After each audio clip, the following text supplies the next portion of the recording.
Hello class, welcome to Unit 7 Video 2. Today we're going to look at operations with polynomials. Today we're going to learn how to add, subtract, and multiply polynomials, and we'll look at dividing polynomials in the next few videos after this one. So let's go ahead and look at an example of a polynomial. Shelley has narrowed her choice for which college to attend. She is most interested in Southwest Minnesota State University, where the current year's tuition is $3,872.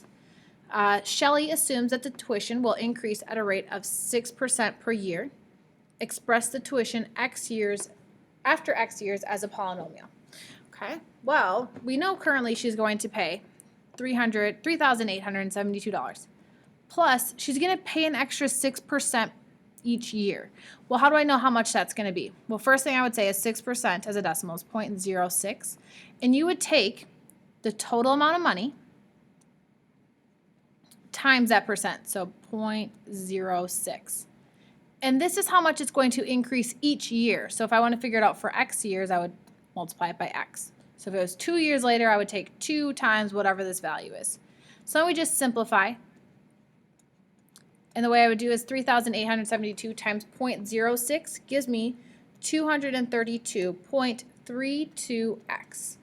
I always recommend rounding to 3 decimal places. However, in this situation, I rounded to 2 because it's talking about money. Okay, it cost her this first year $3,872 now, and then it's going to go up $232.32 each year. Okay, so this is an example of a polynomial. Polynomials are a bunch of monomials being added together. So if I have x plus y, that's an example. If I have x to the third plus 3x squared plus, squared plus 4, that's another example of a polynomial. So it's a bunch of monomials. So here's a monomial being added or subtracted together. That is what a polynomial is. So we're going to do some operations with them today. The one thing we do need to know is what is the degree of a polynomial, and this is something you'll be referenced a lot. So the degree is the value of the largest exponent or sum of exponents of a monomial in the polynomial. So remember I said monomials? A polynomial is made up of a bunch of monomials being added or subtracted together. So we need to find the value of the largest exponent. Okay. So here's some examples. We need to find the degree of these. So the degree of this one. My exponent is 5, so my degree is 5. If I look at B, the degree. Okay, this is a to the third, so this is a degree of 3. This is 2, and this is really a to the 0 power. So that one is 0. So which one's your biggest number? 3, so your degree is 3. Okay. Now I look at C, it's a little different, but notice how it says the sum of exponents. Well, what is 7 plus 4? It's 11, and this is x to the first, so it's 1. So which one is the bigger? 11, so the degree is 11. Okay. Let's look at a few more examples where we're going to identify the degree of the polynomial. Okay, so looking at example 1, I have 3 plus 5, which is 8, and this one is 4. So which number is bigger? Well, 8, so the degree is 8. Here, this is 5 plus 1, so 6. 4 plus 3 is 7, and 1 and 1, so 2. What's the biggest number? 7, so my degree is 7. So it's the degree of the polynomial. Okay. Then, after we have degree down, we're going to start doing some operations. Addition, okay? This is nice and easy. All you need to do for addition is you combine your like terms. Okay? If I am subtracting polynomials, you want to add the opposite and then combine like terms. These two will come very naturally to you. And multiplication will too. So multiplication, distribute, then combine your like terms. Basically, all the stuff that we're going to do today, you already know how to do. Okay, so it's not something you should feel overwhelmed about, but let's go ahead and look at some examples of addition, subtraction, and multiplication of polynomials. So example 3, okay, it says simplify this expression. This is an example of what's happening between the two polynomials? Subtraction. So where it says add the opposite, what I like to do is just distribute this negative.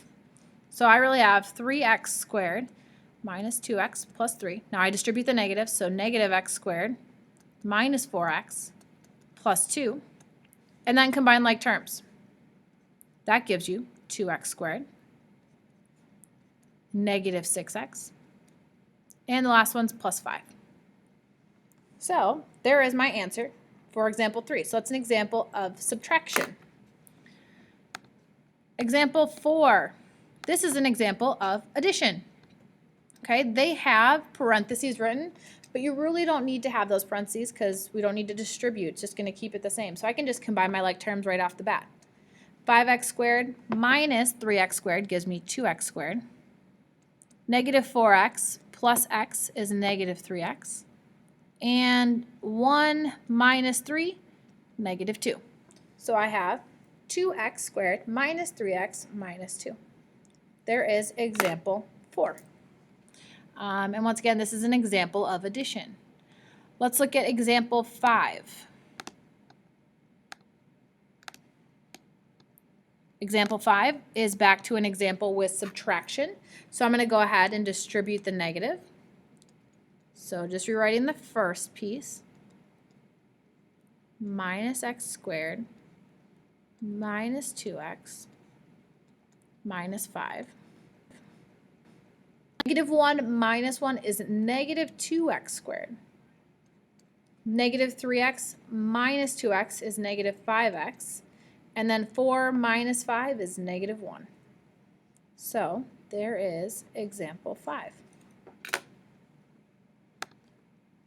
And one last one before we flip over our note sheet. Example 6 is an example of addition. So I can just go ahead and combine my like terms. I have 3x squared, and there's no other one, so 3x squared. And I always like to write them in order, so notice how I have x squared, x, and then a number. So do it in order of degree, highest exponent to lowest. So then I would have negative x, that's all I have. And then I have negative 6 plus 1, so negative 5. So there is my answer for number 6. Okay, let's go ahead and flip it on to the back side of our note sheet and look at number 7. Number 7 now is not addition or subtraction. It is multiplication. So we need to distribute and then combine our like terms. So I have 2x. So 2 times 7 is 14, and now we go back to what we did on our notes yesterday. When I multiply x to the first times x to the second, I get x to the third. 2 times negative 3 is negative 6. X times x, it's a power of 1 plus 1, so it's x to the second. And 2 times 5 is 10 and 10x. Combining like terms, there is none, so there is my answer for number 7. Number 8, same thing, need to distribute. So this time it's a negative 2a. So negative 2 times negative 3 is 6. A to the first times a to the second is a to the third, just by adding those. Negative 2 times negative 11 is plus 22. A times a is a squared. Negative 2 times 20 is negative 40a. Like terms already combined, so there's my final answer for number 8.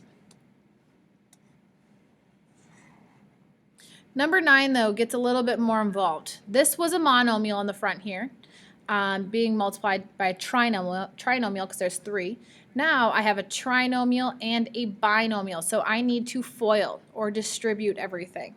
Okay, so let's just go ahead and do that. If you need to draw it out, go ahead and draw it out. So I'm going to take n squared times n, which gives you n to the third. N squared times 4 is plus 4n squared.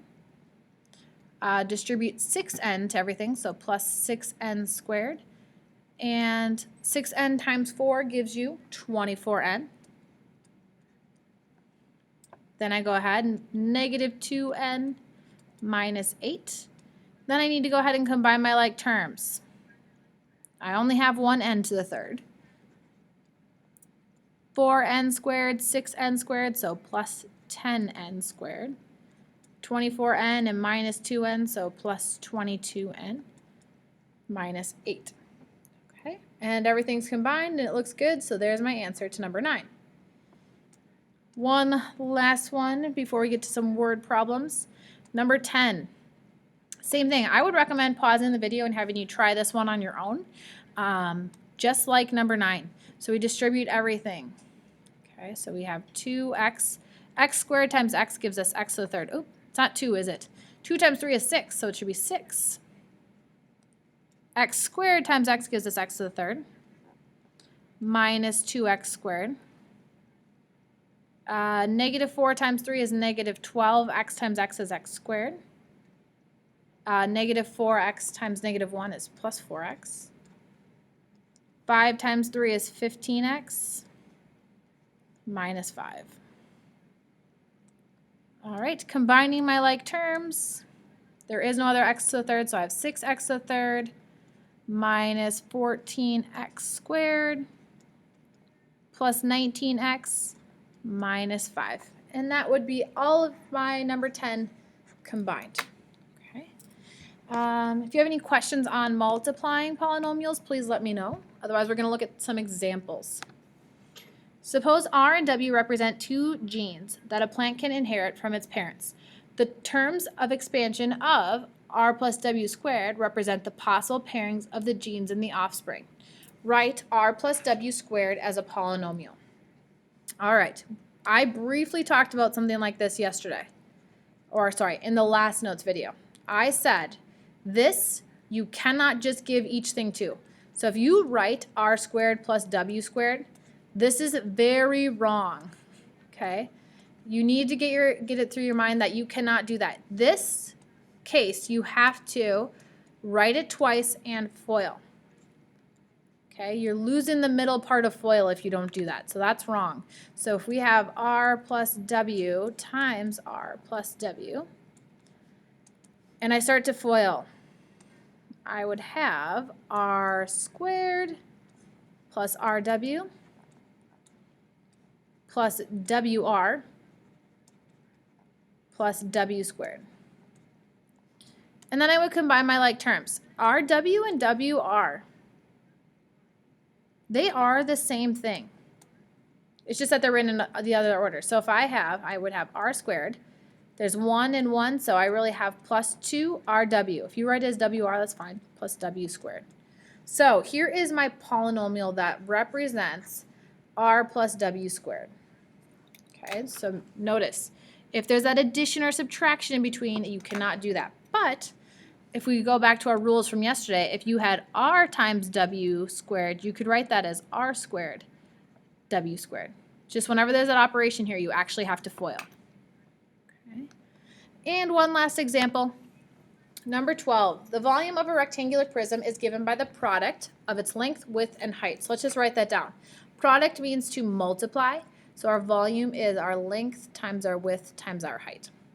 Samantha has a rectangular prism that has a length of b squared and a width of a and a height of ab plus c units. What is the volume of Samantha's rectangular prism? Express your answer in simplified form.